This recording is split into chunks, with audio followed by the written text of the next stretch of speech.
lights on. So it's probably a good idea just to check and make sure that it actually works. Then we're just going to put on the cover.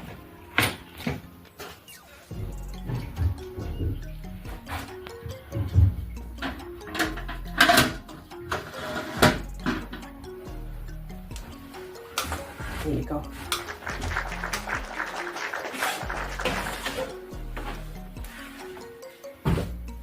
That's how you install a light on the concrete ceiling.